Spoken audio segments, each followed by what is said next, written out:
ओम फो मेरे प्यारे बच्चों, आ जाओ, आपके सामने एक नया टॉपिक लेके हाजिर हुए हैं, स्त्रीलिंग पुल्लिंग। तो जरा समझते बेटा, ये टॉपिक जो बना हुआ है वो बना हुआ लिंग से। थोड़ा दूसरे तरीके से समझते हैं, यहां से समझते हैं। ये टॉपिक किससे बना हुआ भैया? लिंग से। मतलब जब आप फॉर्म भरते हो तो आपसे पूछा जाता है आप मेल हैं या फीमेल हैं। लेकिन ठीक है, जब भी आप करते हो तो टिक लगाना होता है ना, जब फॉर्म भरते हो। कंपटीशन के भी सभी कंपटीशन वाले बच्चे जुड़े हुए हैं। वैसे तो ये 6ठी से 12वीं तक भी आता है ये चैप्टर, लेकिन ज्यादातर हम जो पढ़ाई कर रहे हैं वो कंपटीशन लेवल पे, ठीक है, ट्रिक के साथ, क्योंकि वहां चीजें वो टीचर रूल्स के साथ समझाते हुए कराते हैं। तो इस बात को समझते हैं। आओ भैया जी जरा धीरे धीरे पहला पॉइंट भैया जी दिमाग में लाते हैं। भैया इसमें होता है एक पुल्लिंग। पुल्लिंग जो मतलब पुरुष जाति के लिए डिनोट करता, पुरुष जाति के लिए। मतलब भैया ठीक है, पुरुष जाति के लिए कैसा मतलब भैया? पुरुष जाति का मतलब है कोई भी ऐसे, जैसे लड़का, घोड़ा, है ना, राम, श्याम। अब जैसे मैं घोड़ी कह दूंगा तो आप तुरंत समझ जाओगे कि ये स्त्री जाति के लिए बात कर रहा है ना। तो एक तो इसमें पुल्लिंग हो गया पुरुष जाति के लिए, और एक हो गया स्त्रीलिंग, स्त्रीलिंग हो गया स्त्री जाति के लिए। किसके लिए हो गया? स्त्री जाति के लिए। एक होता उभयलिंगी। उभयलिंगी क्या? उभयलिंगी मतलब भैया जो किन्नर होते हैं उनके लिए वर्ड है? नहीं बेटा, वो वर्ड ऐसा है मतलब जिससे पता ना पड़े ये पुरुष है या लड़की, दोनों के लिए यूज हो सके। ऐसे शब्द जो पुरुष के लिए इस्तेमाल होते हैं पुल्लिंग, है ना, राम, श्याम, गौरा, मोहन, घोड़ा, ठीक है। स्त्री के लिए यूज होते हैं, उनके नाम रखे जाते हैं, जैसे रानी, सीता, गीता, ठीक है, वो हो गए स्त्रीलिंग।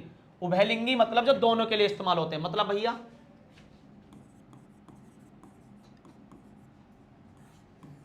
जैसे अध्यापक है ना, तो आप कह सकते हो अध्यापक, अध्यापिका भी कह देते हैं कोई लोग। लेकिन बेटा कौन पढ़ा रहा? अध्यापक पढ़ा रहा है। हमें कैसे पता पड़ेगी लड़का पढ़ा रहा है या लड़का? वकील है बेटा, वकील नहीं कहोगे? बताओ आप, वकील पढ़ा, ठीक है जी, हमने वकील कर रखा अपने केस में, पता नहीं लड़का कर रखा है या लड़की। तो ऐसे शब्दों को कहते हैं उभयलिंगी। तो ये बात बताओ पहले, लिंग समझ में आया क्या है ना, जिससे ये पता पड़ सके कि सामने वाला स्त्री है, पुरुष है। क्लियर बेटा? बिल्कुल समझ में आ गई भैया बात। अब पढ़ते जरा। कुछ शब्द ऐसे होते हैं जो सदैव स्त्रीलिंग रहते हैं, सदैव स्त्रीलिंग, इनका पुल्लिंग नहीं बनाया जा सकता। तो वो पूछ लेता है निम्नलिखित में से कौन सा शब्द सदैव स्त्रीलिंग की तरह प्रयोग होता है? सदैव स्त्रीलिंग की तरह प्रयोग। तो ये कुछ शब्द हैं इंपॉर्टेंट, बहुत सारे हैं इनके अलावा भी, मैं ये नहीं कह रहा, लेकिन ये कुछ इंपॉर्टेंट है। रात, सड़क, नाक, आंख, आंख वेरी इंपॉर्टेंट है इसमें बेटा, रात वेरी इंपॉर्टेंट है। जैसे पृथ्वी, आत्मा, लज्जा। अच्छा सेना मैंने अभी पढ़ाया था आपको, संज्ञा पढ़ाई थी। सेना कैसी संज्ञा? समूहवाचक, वेरी गुड बेटा। चिड़िया, चिड़िया कैसी है? समूहवाचक नहीं, जातिवाचक। पता नहीं कौन सी चिड़िया, ये जातिवाचक। तो फेल मत हो जल्दी से। गाय जातिवाचक, पिरजा, पिरजा समूह, पिरजा कोई अकेली थोड़ी होगी, है ना। अच्छा भैया जी आगे चलते हैं। यहां पिरजा किसकी तरह प्रयोग होती है? किसकी तरह? स्त्रीलिंग की तरह। जनता स्त्रीलिंग की तरह। अगर वैसे कहें जनता क्या है?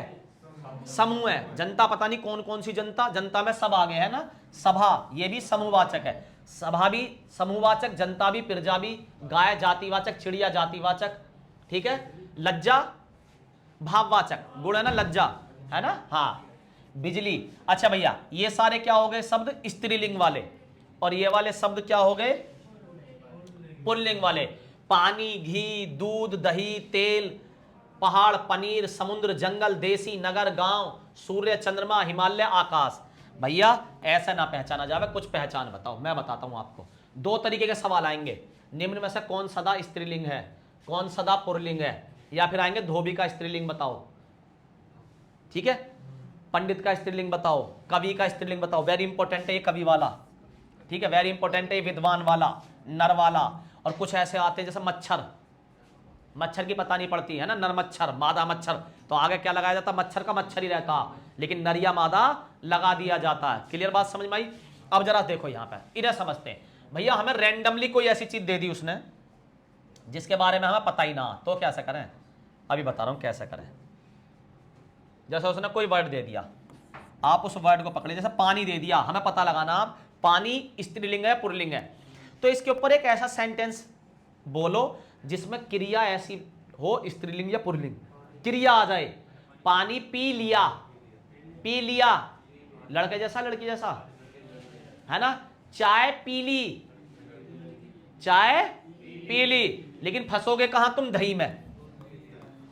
दूध पी लिया, दूध पी लिया, और दही, है ना, हम क्या कहते हैं, दही खा ली, लेकिन कहना क्या होता, खा लिया। तो इसीलिए मैंने जो विवाद वाले थे वो भी लिखवा लिया। दही हमेशा क्या है, क्या है, दही हमेशा पुल्लिंग।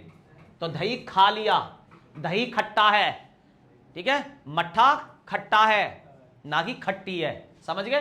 तो अपवाद वाले याद कर लो, उसके अलावा बाकी को आप क्या सेंटेंस के साथ बोल कर देख सकते हो। फिर दोबारा एक एग्जांपल में, पानी पी लिया, पी लिया मतलब लड़का, है ना, दही खट्टा है। वैसे दही का तो हमें अपवाद रटना पड़ेगा, वरना तो हम क्या कर देते इसे स्त्रीलिंग।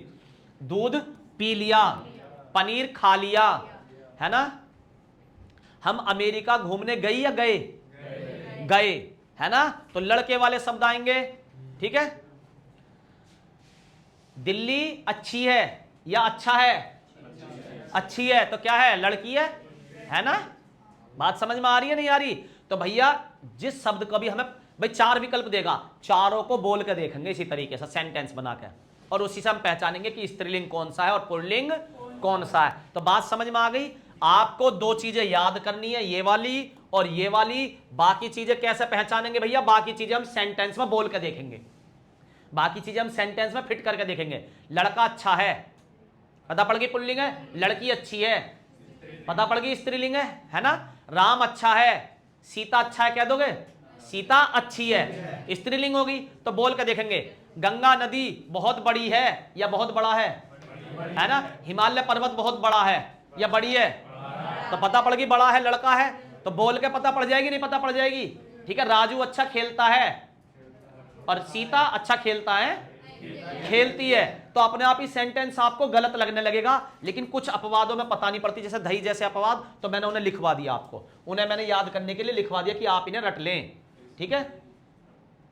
जंगल बहुत बड़ा है, जंगल बहुत बड़ा है, तो क्या आ जाएगा, सदैव ये पुल्लिंग हो जाएगा। बात समझ में आ गई मेरे बच्चों।